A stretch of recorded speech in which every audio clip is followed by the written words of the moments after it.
करने गई तो वस्त्रों को उतार के तट पर रख दिया और यमुना जी में स्नान करने लगी। भगवान गए, वस्त्रों को उठाया, कदम के वृक्ष पर टांग दिया, बंसी बजाने लगे।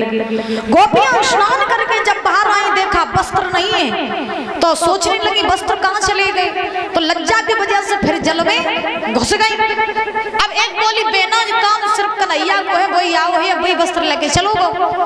तो एक गोपी रहे, उसने कन्हैया से कहा, लाला मेरे वस्त्र वापस कर दे। तो लज्जा नहीं आते का, यहाँ लड़कियां स्नान कर रही हैं और तेरे मैया बाबा ने तो जो सऊर से कहा है, जब तू स्नान करती हुई लड़कियों के वस्त्रों को उठा के भाग जाता है, बेटा मेरे वस्त्र वापस कर दे। भगवान ने कहा ऐसे नहीं। तो भगवान ने कहा नग्न अवस्था में आओ, मेरे सामने खड़ी हो जाओ। तो गोपियां भगवान को जानती थी परम रम्य है, और भगवान के सामने वस्त्र पहनो फिर नगिन और न पहनो फिर नगिन। गोपियां भगवान को अपना पति भी मानती थी। तो गोपियां नगिन अवस्था में आई और भगवान के सामने खड़ी हो गई। अब जब भगवान के सामने गोपियां खड़ी हुई तो भगवान ने गोपियों को वस्त्र दिए।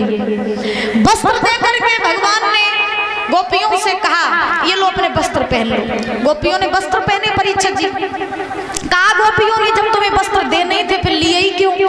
भगवान बोले तुम्हें ज्ञान कराने के लिए। कैसा ज्ञान? कि स्त्री को कभी भी जल में नग्न होकर स्नान नहीं करना चाहिए। क्यों नहीं करना चाहिए? क्योंकि जल में वरुण देवता का वास होता है, और आप किसी देवी देवता का अपमान करोगे तो आपके ऊपर भारी पड़ेंगे, याद रखो। इसलिए कभी भी जल में नग्न होकर स्नान न करो। ये ज्ञान किसने कराया? भगवान ने कराया। किसको? गोपियों को भगवान ने ज्ञान कराया। भगवान वहां से चलने लगे। गोपियों ने हाथ जोड़े, प्रभु आपने हमसे त्रेता युग में कहा था जब आप राम के अवतार में थे, और जब तुम सीता जी के साथ विवाह करने गए थे और तुम मिथिला की सारी लड़कियां तुम्हें जब विदा कर रही थी तो रो रही थी, और वो चाहती थी मिथिला की लड़कियां कि तुम्हारे साथ यानी राम के साथ कुछ पल बिताएं।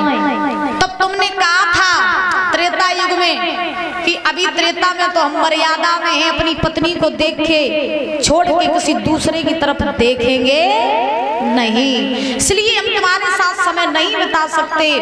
लेकिन जब द्वापर आएगा, जब हम कृष्ण बनेंगे, तब हम तुम्हारे साथ महाराज करेंगे। इसलिए भगवान ने महाराज किया था गोपियों के साथ। परीक्षित जी भगवान से गोपियां बोली मेरे साथ महाराज करो।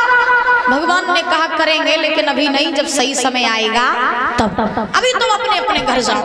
गोपियां वृंदावन में आई, भगवान भी वृंदावन में आए।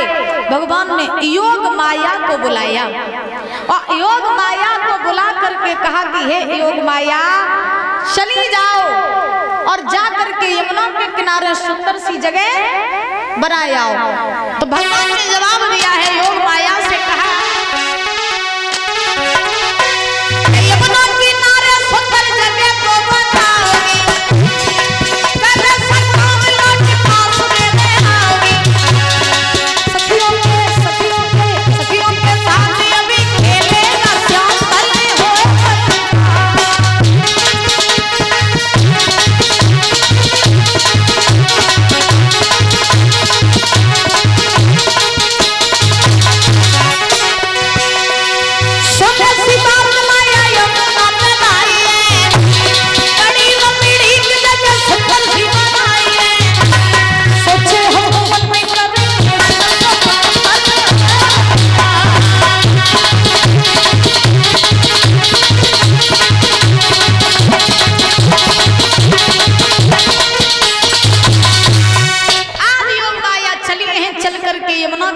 सुंदर सी जगह का निर्माण किया है। और इस बीच में 100 रुपए निर्दोष सिंह शाहजहानपुर से, 100 रुपए नारायण सिंह शाहजहानपुर से, और इनकी फरमाइश है कि आलाम छाप लगा दो। आइए देखते हैं 2 शब्दों में।